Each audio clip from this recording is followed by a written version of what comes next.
경제 이슈 짚어보는 시간 글로벌 경제입니다. 트럼프 미국 대통령이 취임 첫날 무더기로 행정명령을 쏟아냈죠. 그중에 하나가 국가 에너지 비상사태를 선포하는 내용이 있었는데요. 에너지 가격을 낮춰서 미국을 다시 한번 제조업 강국으로 만들겠다 이런 포부도 밝혔습니다. 그리고 관세를 거둘 대외 수입청도 신설하겠다고 밝혔죠. 미국 제조업 부흥의 양날개라고도 할 수 있을 텐데 오늘은 이 트럼프 대통령이 어떻게 미국 제조업을 살리겠다는 건지 자세히 알아봅니다. 3프로TV 언더스탠딩 김상훈 기자와 함께합니다. 어서 오세요. 네, 안녕하세요. 자, 일단 국가 에너지 비상사태, 에너지가 너무 부족한가, 이런 미국이 그런 생각도 들고 어떤 건가요? 네, 차분히 설명을 조금 드리자면 미국엔 그 내셔널 이머전시 액트라고 하는 우리말로 치면 국가 비상사태법이라고 하는 법이 따로 있습니다. 이름이 조금 무섭긴 합니다만 그러니까요. 이게 무슨 법이냐면 미국은 원래도 대통령의 권한을 많이 주는 나라로 많이 알려져 있죠.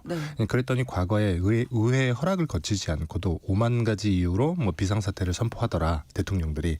그래서 한때는 한 500여 개의 비상사태가 난립하는 그런 상황도 있었다고 하더라고요. 너무하네요. 네. 맞습니다. 그래서 미국 의회에서 1976년에 아예 법을 만들어 버립니다. 그래서 대통령이 비상사태를 선포할 수 있는 법적 근거를 명확히 하고 그에 따른 절차를 지키도록 한 건데 남발을 막는 게 목적이었지만 여하튼 그럼에도 대통령이 비상사태를 선포를 하면 그에 따라서 의회 허락 없이 할 수 있는 게 굉장히 많아지는데요.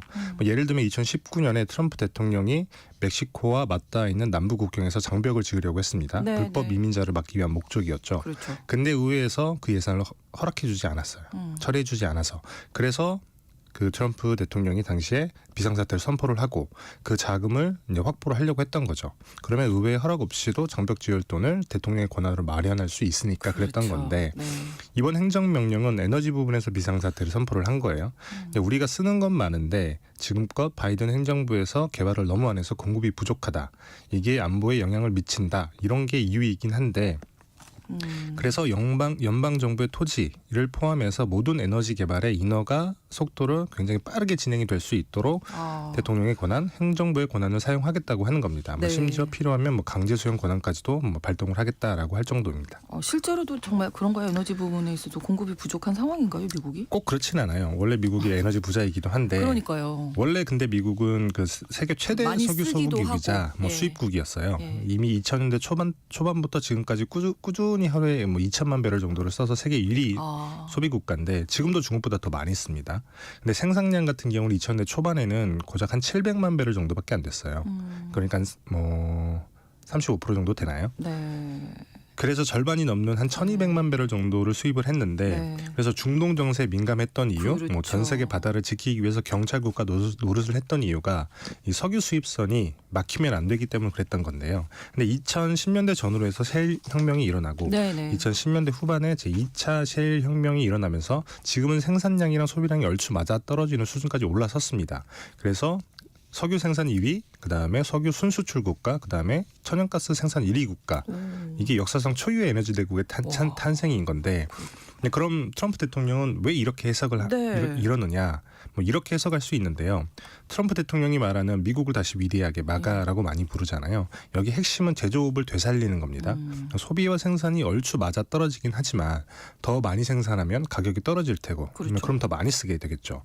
미국 땅 밑에 묻혀있는 석유랑 천연가스가 엄청 많이 있는데 이걸 개발하면 더 싼 가격에 쓸 수 있는데 왜 그걸 묵히고 있냐 이런 얘기인 겁니다.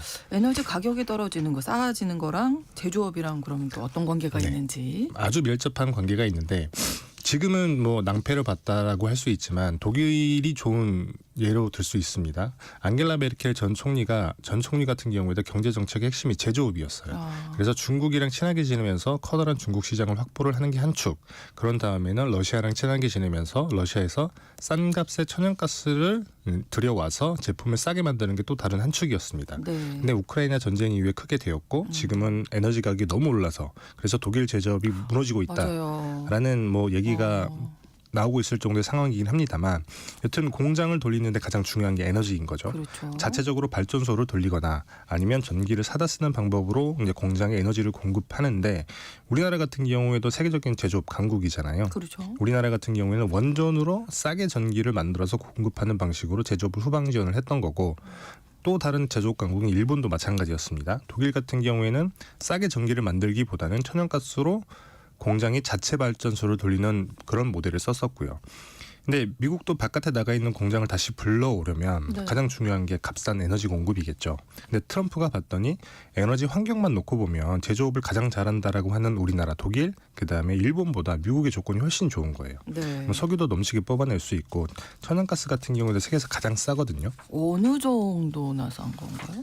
이미 그 미국 같은 경우에는 산업용 전기요금 보통은 천연가스라든지 뭐 원전 그다음에 그 신재생 에너지로 이제 전기를 만드는데 네. 그 산업용 전기요금이 우리나라 독일 일본보다도 훨씬 쌉니다. 2023년 기준으로 봤을 때 1메가와트 아워당 한 $80 정도예요. 네. OECD 국가 중에서는 미국보다 유일하게 싼 나라가 중국입니다. 중국이 한 1메가와트당 $66 정도인데 네. 그래서 다른 나라를 보게 되면 독일은 미국의 3배에 가까운 $220, 일본은 비싸네요. 2배 정도인 $178 정도, 우리나라가 한 $122 정도가 되는데 우리나라와 비교를 하게 되면 미국은 뭐 50%가량 우리나라가 더 비싸다고 볼 수 있는 거죠. 그렇죠, 그렇죠. 그렇죠. 참고로 미국 같은 경우는 가정용 전기요금은 우리나라보다 한 20% 정도 비쌉니다.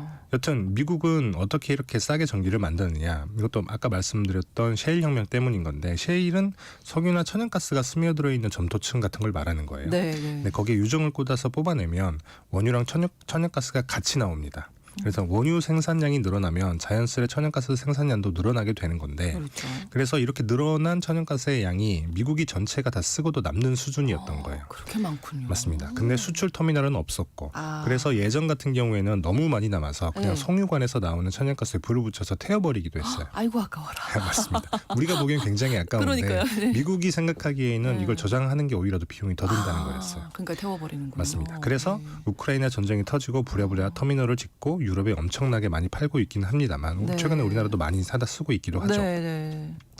그렇다 보니 천연가스 가격이 엄청 싸죠. 어느 그렇죠. 정도로 싸냐면 천연가스 가격을 대표하는 벤치마크가 한 3개 정도가 있습니다. 미국 거래 가격인 헨리허브 지수가 있고, 그다음에 우리나라와 일본 등 동북아 국가가 가져다 쓰는 가격을 평균한 JKM 지수라는 게 있고, 네. 그다음에 유럽이 사다 쓰는 가격 평균이 TTF 지수, 이렇게 3가지가 있는데 1월 기준으로 봤을 때 1 MMBTU라고 하는 열량 단위당 네. 미국에서는 한 $4 정도면 사서 쓸 수가 있어요. 근데 유럽이나 동북아 같은 경우에는 $13를 지불을 해야 됩니다. 네, 미국의 천연가스 가격이 3분의 1 수준이라고 하는 얘기인 정말 거죠. 싸네요. 맞습니다. 물론 뭐 수출을 위해서 액화를 하고 운송을 해야 되니까 그런 비용이 포함이 돼서 비싼 거긴 합니다만 불가피하게. 그렇죠. 네. 네, 그럼에도 불구하고 똑같이 천연가스 발전소를 돌린다라고 하면 당연하게도 미국에서 만드는 전기의 가격이 훨씬 더 쌀 수밖에 없는 겁니다. 네. 그래서 이보다 더 싸게 공급한다라고 하면 천연가스를 네. 그러면 전기요금은 더 싸지겠죠. 그렇겠죠. 거의 중국 수준에 가까워질 수도 있습니다. 그러면 제조업 공장을 짓는 제조업체 입장에서는 솔깃할 수밖에 없는 것이고요. 그러면 뭐 미국에도 공장을 지었어야 했네요 이미. 그렇죠. 네. 물론 공장을 옮기는데 에너지 가격만 고려가 되는 것은 아닙니다만. 그렇죠. 그래서 뭐 에너지 가격이 싸다고 하면 사실 중국에 전 세계에 있는 모든 공장들이 다 가 있어야 되는 거기도 하잖아요. 네. 그래서 뭐 인건비나 환경 규제 여러 가지 뭐를 고려해서 결정을 하긴 하지만 예를 들면 그 반대 경우도 있습니다. 전기요금이 비싸도 탄소세 같은 여러 규제 잣대를 들이대는 유럽이나 뭐 우리나라 제조기업들이 유럽에 공장을 짓기도 하잖아요. 그만큼 시장이 크기 때문인 건데 네. 그래서 에너지 가격이 싼데 뭐 다른 것들을 한꺼번에 같이 패키지로 묶어 써야 되는 거예요. 그렇죠. 그래서 바이든 행정부에서는 보조금이라고 하는 수단을 활용을 했죠. 우리가 보조금을 많이 줄 테니까 미국에 와서 전기차 공장도 짓고 반도체 공장도 지어라. 그래서 실제로 우리나라 많은 기업들이 갔죠. 네. 그래서 그렇죠. 지난해 미국의 외국인 투자 중에서 그린필드 투자라고 하는 게 공장을 지을 때 쓰는 돈이 얼마냐 이걸 따지는 건데 네. 그게 2,270억 달러, 우리나라 돈으로 한 330조 원쯤 됩니다. 네. 이게 사상 최대치를 기록을 했어요. 근데 문제는 트럼프는 여기 굉장히 비판적이라는 거예요. 그렇죠. 관세를 높이면 돈이 더 들기 때문에 네. 알아서 들어와서 공장을 지을 텐데 왜 미국인이 돈을 줘가면서 보조금까지 주냐. 그렇죠. 돈을 줘가면서 이러면서. 데리고 들어오냐 이런 거죠. 그래서 뭐 예를 들면 부자인 삼성에게 왜 돈을 주냐 이런 얘기도 했었죠. 그래서 뭐 IRA를 행정명령으로 폐기하겠다라고 하는 이런 얘기도 했었고요. 네, 네, 네. 그렇습니다. 관세를 올리면 가격이 오르는데 맞습니다. 공장이 왜 미국으로 들어오게 되는 건지. 맞습니다. 요거를 또 관세를 올리게 되면 제품의 가격이 올라가는 효과가 올라가죠. 생기는 네, 건데 네. 트럼프 대통령이 예고한 게 보편적 관세가 10에서 20%잖아요. 네. 예를 들면 우리나라가 자동차를 만들어서 미국에 판다라고 해보죠. 근데 만드는 데 비용이 한 3천만 원 든다고 할 때 여기에 네. 20%의 관세가 붙는다고 하면 3,600만 원 정도는 그 미니멈으로 받고 팔아야 되는 거잖아요. 그렇죠. 여기에 뭐 운송할 때 드는 운송 비용도 있는 들겠죠. 거고 네. 가격이 비싸지면 당연히 덜 팔릴 수밖에 없는 거고 특히나 자동차 제조업 같은 경우는 마진이 적기로 굉장히 유명한 산업이기도 하거든요. 네. 그럴 바에는 차라리 미국에 공장을 짓는 게 훨씬 더 낫다라고 판단할 수 있다는 거예요.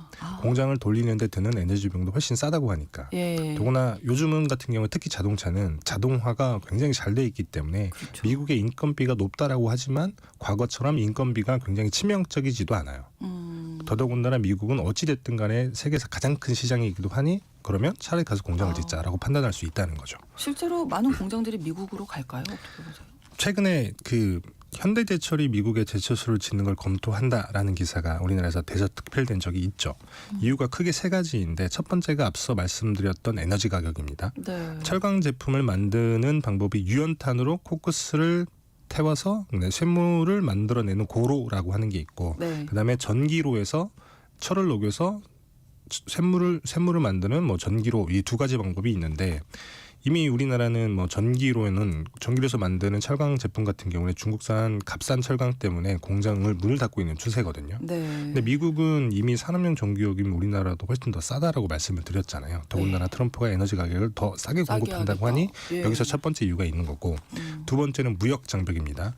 현대차가 조지아주에 전기차 공장을 짓고 있는데 그룹사인 현대기아차가 곧 미국에서 연산 100만 대 규모의 생산 체제를 갖춘다는 얘기거든요. 네. 현대제철이 만드는 자동차용 광판의 80%를 현대기아차에 팔아요. 뭐 당연한 얘기겠죠. 근데 지금은 철강 쿼터제라고 하는 걸 하고 있어서 네. 미국에 더 보내고 싶어도 더 보낼 수가 없습니다. 딱 그 쿼터에 막혀 있는 거예요. 그래서 수요가 늘어난다고 하더라도 더 보낼 수가 없다. 그래서 뭐 더 비싸게 보내는 것도 문제인 게 트럼프가 이제 관세를 올린다라고 하면 그렇죠. 그러면 현대차는 또 미국에서 자동차 가격을 또 올려야 되는 거고 그러네요. 그럼 또 덜 팔리는 상황이 생길 수도 있는 아예 겁니다. 공장을 그냥 미국에서 맞습니다. 지으면 그런 장벽들이 없어지는 그렇죠. 거니까. 이게 두 번째 이유고 마지막 세 번째가 이제 미국 같은 경우에는 중국 청정 지역이라는 거예요. 이게 좀 재밌는 표현이 건데 네. 제가 만든 표현이긴 합니다만 예, 중국 청정 지역이 미국이다. 그렇죠. 네. 전 세계 제조 기업들이 중국의 과잉 생산 때문에 몸살을 앓고 있죠. 가장 그러니까요. 큰 시장 중에 하나라고 하는 유럽 같은 경우에도 중국의 과잉 생산 제품들 때문에 굉장히 골머리를 앓고 있는데 철강도 마찬가지인 거예요. 근데 뭐 봤더니 중국산이 길을 못 펴는 것이 유일하게 미국이라는 거죠. 네. 이미 뭐 바이든 행정부 때도 관세도 올리고 뭐 이런 저런 것들 때문에 네. 그런 건데 심지어 트럼프 게다가 지금 그쵸. 또 중국산은 뭐 이미 어마어마하게 10% 관세를 매기겠다고 했고 중국에는 60%까지 모든 제품에 관세를 올리겠다라고 하고 있는 중인 거잖아요. 네. 그래서 중국산 관세가 올라간다라고 하는 얘기는 그 시장 안에서 팔 수 있는 우리 제품들의 가격이 오른다는 얘기, 그렇죠. 높은 가격에 팔 수 있다는 얘기인 거예요. 그래서 현대제철뿐만 아니라 뭐 다른 제조 기업이라고 하더라도 안 갈 이유가 없는 겁니다. 그 미국이 얼마나 유리한지를 극명하게 보여주는 사례가 하나 있는데 네. 미국 1위 철강 업체가 뉴코라고 하는 기업이 있습니다. 네. 생산 능력으로는 13위니까 현대제철보다 한 단계 낮은 15위예요. 아 그렇죠. 현대제철이 14위, 그다음에 뉴코가 15위. 네. 덩치는 비슷한 건데, 근데 2023년 매출을 봤더니 현대제철은 매출이 26조고 뉴코는 그 2배 가량인 50조입니다. 똑같이 생산해서 훨씬 가격을 높게 팔았다는 거죠. 그다음에 영업이익 같은 경우에는 현대제철이 8천억인데 뉴코는 그 11배가 넘는 9조였습니다. 그래서 뉴코 같은 경우에는 고로 없이 전기로로만 철강을 생산하는 업체거든요. 그래서 전기로로만 생산하는 철강 업체라고 하면 당연히 미국 시장이 너무 좋은 거죠. 그렇군요. 그러면 이제 미국에 공장 짓는 걸 뭐 생각해 볼 수밖에 없는 상황인데 맞습니다. 뭐 얘기 쭉 들어보니까 트럼프 대통령의 제조업 부흥 전략 성공할 것 같습니다. 매우 성공 가능성이 높죠. 네. 다만 풀어야 할 숙제들이 좀 몇 개 있기는 합니다. 네. 뭐 천연가스를 더 많이 생산해서 전기요금을 낮출 수는 있습니다만 네. 공장을 짓는다고 해서 바로 전기를 가져다 쓸 수 있는 건 아니에요. 발전소에서 만든 전기를 나를 전력망이라고 하는 게 필요한 건데 미국은 지금도 전력망이 굉장히 많이 부족하거든요. 그래서 이 전력망을 확충을 하려면 어마어마한 양의 전선, 그다음에 변압기라고 하는 장치가 필요한데 네. 근데 이 전선과 변압기를 만들려면 구리가 엄청 많이 필요해요. 네. 근데 문제는 구리 생산량을 급격하게 늘리는 게 어렵습니다. 미국에 큰 구리 광산이 있는 것도 아니고 더군다나 변압기를 만드는 공장은 미국에도 그다음에 미국에 수출을 하는 우리나라에도 충분하지가 않거든요. 네. 그럼 전력망을 많이 못 만들면 공장을 지어도 전기를 사오지 못하는 상황에 부닥칠 수 있는 거고 또 강력한 경쟁자라고 할 수 있는 AI 산업도 있어요. 오늘 같은 경우에도 굉장히 큰 투자를 하겠다라고 미국에서 소식이 전해졌는데 네. 지금도 미국은 이 데이터 센터 때문에 전기가 굉장히 많이 부족한데 그렇죠. 뭐 죽었던 원전을 다시 살리겠다라고 할 정도로 근데 제조업 공장이 이 좁은 틈을 비집고 들어가서 전기를 사온다. 이게 쉽지 않다는 거죠. 큰 그림으로는 성공 가능성이 높으나 세부 맞습니다. 전략이 필요하다. 그렇죠. 그래서 이 숙제를 트럼프가 어떻게 풀어낼지가 뭐 제조업 부흥 속도를 결정짓는 결정적인 변수가 될 것 같습니다. 네.